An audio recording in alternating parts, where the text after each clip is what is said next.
How's it going, everyone? It is Andre Williams, and over here we talk stocks and we focus on one thing.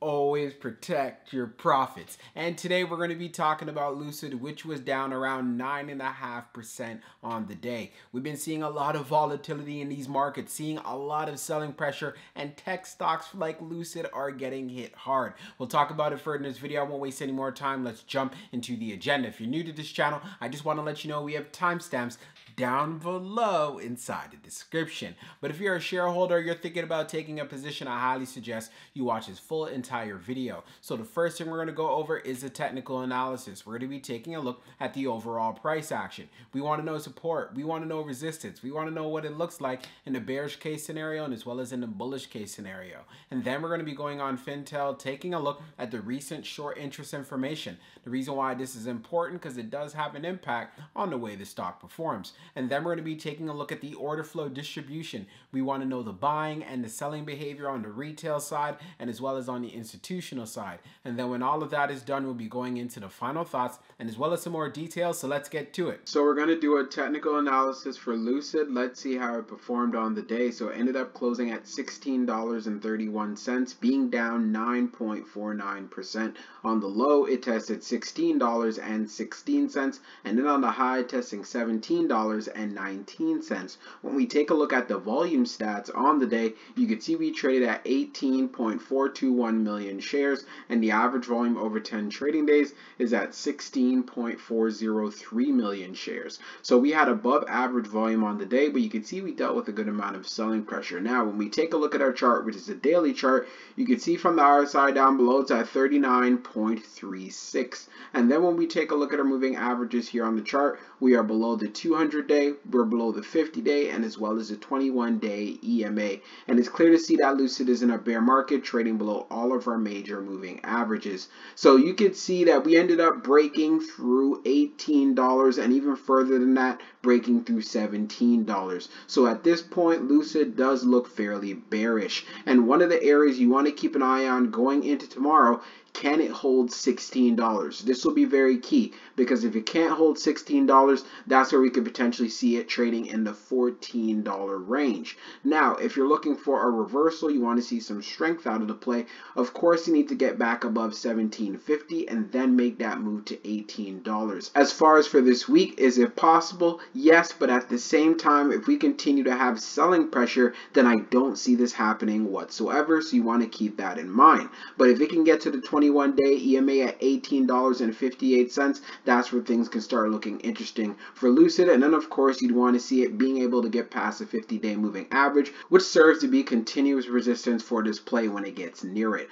But for the most part, the chart is looking bearish and you can clearly see there's a lot of fear inside of these markets. Now let's move on to the short interest information. So we're going to take a look at the recent short interest information for Lucid. So the off-exchange short volume ratio is at 58.15%, and then for the off-exchange short volume, it is just over 2.79 million shares. Scrolling down on the page, the short shares availability is at 85,000, updated 6 minutes ago. And then for the short borrow fee rate, it is at 11.34%. When we take a look at the history of the short volume, we can see for the close of the 9th, it was at 64.10. And then for the close of the 10th, it is at 58.15. So that is a significant decrease right there. And then when we take a look at the short interest percentage of the float being at 22.55%, Lucid does have short squeeze potential. Now let's move on to the order flow distribution. Now let's take a look at the order flow distribution for Lucid. So we see on the inflow it's at 53.85 million, and then on the outflow it's at 57.86 million. So we had an outflow day.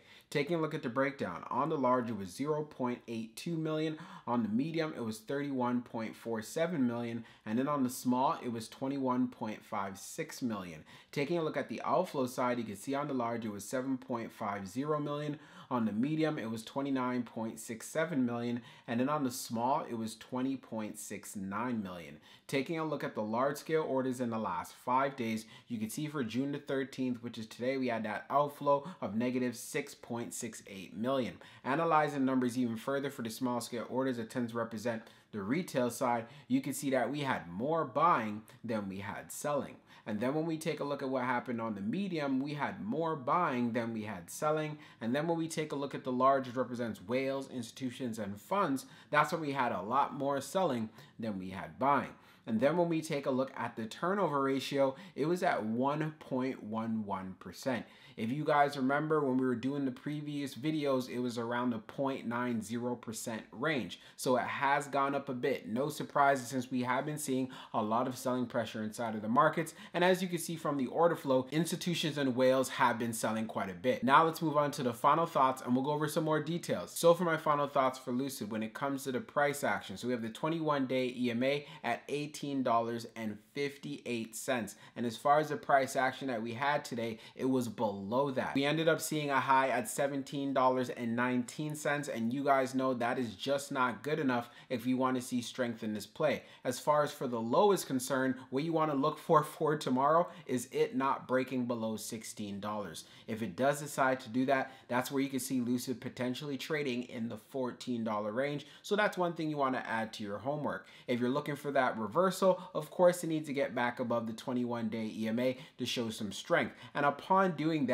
we already know that $20 is a psychological area as well. And will Lucid be able to get back to $20 for this coming week? It sure as hell is not looking like it whatsoever. And also taking a look at how the technicals have been as of late, it is a continuation of lower highs and as well as lower lows, which is very clear that the sellers are in control. So that's why you want to look for a turnaround. You want to see some more buying coming back into the tech sector so Lucid could take off. They also had some news that came out today that they were releasing some space in the East Valley. They haven't given too many details what that's going to be about, but that is great to hear, and I know does tickle the interest of a lot of investors out there. Also, when we went on Fintel, taking a look at the recent short interest information, Lucid does continue to have short squeeze potential. Many shorts who are vested in this play, and we're not surprised about that because we've been seeing this with a lot of growth stocks. And we also have to understand, since we got those CPI numbers from last week, the market has seen a lot of fear. There's a lot of uncertainty, and we do have the FOMC meeting that's going to be coming up, and there's a lot of talk about a 75-point basis hike increase. So if we end up getting that, that's part of the reasons why a lot of stocks are going to have pullbacks. Is it going to be priced in? That's what many people want to know, but we're going to have to wait, see what happens in the market for tomorrow, and I will make sure to keep you guys updated. But just know, if you are a trader and you've been playing those puts, if you haven't taken profits already, make sure that you're moving up your stops. You don't need a green trade going red on you. And for all of my traders that want to play to the long side, you want to wait for those key levels. You want to wait for some strength. In these type of markets, it's easy to get faked out, and I want to make sure that doesn't happen to you. And for all of my investors out there, continue to be patient. So far, it has been paying off very well for you. And if you are thinking about taking a position, I would wait for the best time. And the best time to do that, I feel, is after the FOMC meeting, so we can see what is happening. But of course, I'll keep you guys updated. So I hope you enjoyed this video, and I can't wait to see how the stock performs for tomorrow. We'll talk soon.